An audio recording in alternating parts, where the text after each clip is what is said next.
Muitos mitos circulam na internet quando se trata da invencibilidade de animais que estão no topo da cadeia alimentar. O que veremos aqui é uma perspectiva natural do encontro dos maiores predadores terrestres que existem.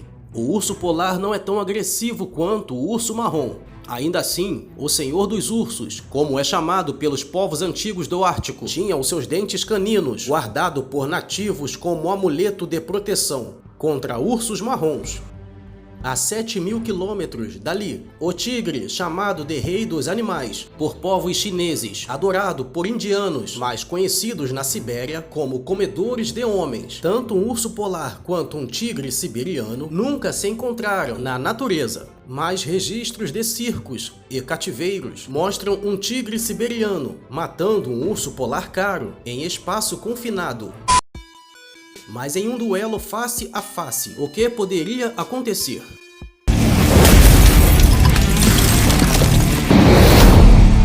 Janeiro de 1950, terceiro mês intenso de inverno russo. As estradas estão bloqueadas para caçadores e as presas estão em peregrinação. Nesse período, ursos e tigres eram recorrentes na natureza. Os tigres estavam ao sul do Extremo Oriente, às margens do rio Ussuri e Amur. Já o urso polar prefere as ilhas do Oceano Ártico, a nordeste de Moscou. Mas eles também estão na península de Taimyr, no extremo norte da Rússia. E esses animais estão com fome.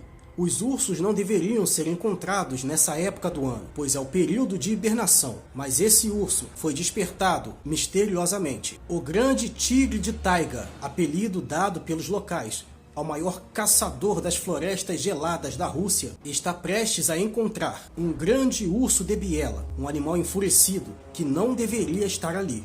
O tigre siberiano é o maior predador do seu habitat, por isso não conhece a palavra medo, apenas precaução. Pode alcançar o tamanho de um carro pequeno, com 3 metros de comprimento. Por isso esse tigre precisa de 50 ungulados por ano para se manter saudável. Ursos não estão no seu cardápio, mas pode dominá-los em um período de escassez. À sua frente está o rei do círculo polar terrestre, um animal normalmente solitário, silencioso e camuflado. O maior urcídeo vivo é um animal inóspito, por isso necessita de uma elevada carga de massa gorda para sobreviver. Esse indivíduo alcança 2,5 metros de comprimento, mas quando fica de pé, pode intimidar os seus oponentes no auge dos seus 3 metros de altura. Eles consomem um volume máximo de nutrientes durante o verão e o outono, mas quando estão com fome, derrubam ou arrastam animais de 1 tonelada facilmente. E as lutas entre indivíduos da mesma espécie é algo que você não desejaria ver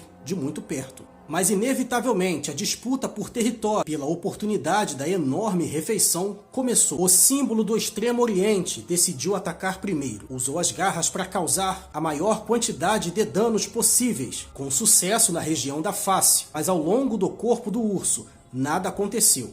A pelagem densa de um urso polar é só a primeira camada de um grande revestimento de gordura. O tigre não causaria dano fatal nesse urso, sem o uso dos seus longos caninos. Ele precisa se arriscar e usou a velocidade para saltar sobre as costas do urso, mas ele não contava que esse grande animal plácido e desconcertado poderia abraçá-lo com tanta força. O urso se revirou e abraçou o tigre com tanta força que foram os 5 segundos mais longos da vida desse tigre, que usou as garras traseiras para ferir ao máximo o estômago do urso. Esse é o momento em que o gelo começa a ficar vermelho, pois o tigre parece ter encontrado um ponto fraco, mas a essa altura do campeonato, o seu quadril não é mais o mesmo. O tigre não consegue se mover com tanta agilidade, mas alguns segundos e alguns ossos estariam quebrados pelo aperto do urso. O tigre precisa manter essa luta no chão e usar a sua melhor técnica de defesa, a luta deitada. Com as garras para o alto, ele pode proteger os seus ossos, enquanto causa mais danos na barriga ferida do urso. Curiosamente, o urso não partiu para um contra-ataque. Preferiu ficar à distância, se pondo sobre as 2 patas, como se avisasse para o tigre: se se aproximar novamente, você será esmagado. O tigre havia perdido a sua habilidade de saltar com agilidade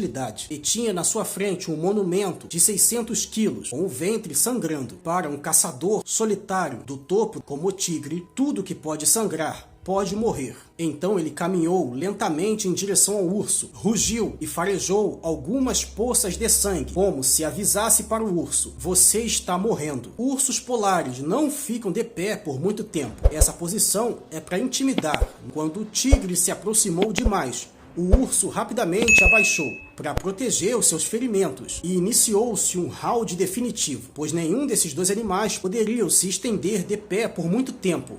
Pronto para morrer e sem medo de ser esmagado, o tigre se atira sobre as patas do urso, desferindo a maior quantidade de golpes na região dos olhos para tentar cegar o urso. O urso tenta olhar para ver de onde vêm os golpes, mas é ferido perigosamente na região do crânio. O grande urso polar caminhava para trás procurando uma brecha para se atirar em cima do tigre. A neve densa não o deixa apertar os passos. O tigre teve longos 7 segundos para tentar finalizar essa luta, mas seus golpes ao longo do corpo não surtiram efeito suficiente para diminuir os movimentos do urso. O tigre não conseguiu espaço para morder a jugular dessa grande besta inóspita. Era como lutar com um boneco de neve com espinhos nas extremidades. Em um ato de desespero, o tigre deu um passo para trás e um salto para a morte, cravando seus caninos na parte de cima do braço do urso. O urso rugiu e cravou as suas garras no estômago e no flanco exposto do tigre. Nesse momento era questão de tempo,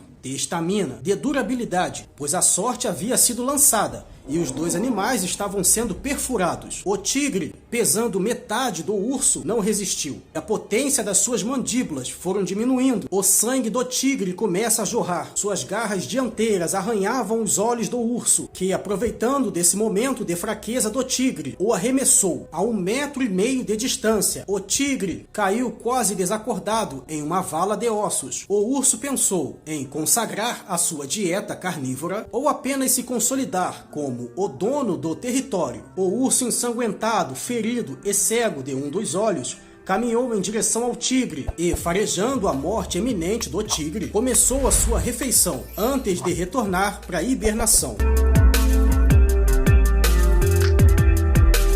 Deixe o seu like e ative o sininho para não perder os próximos conteúdos do canal.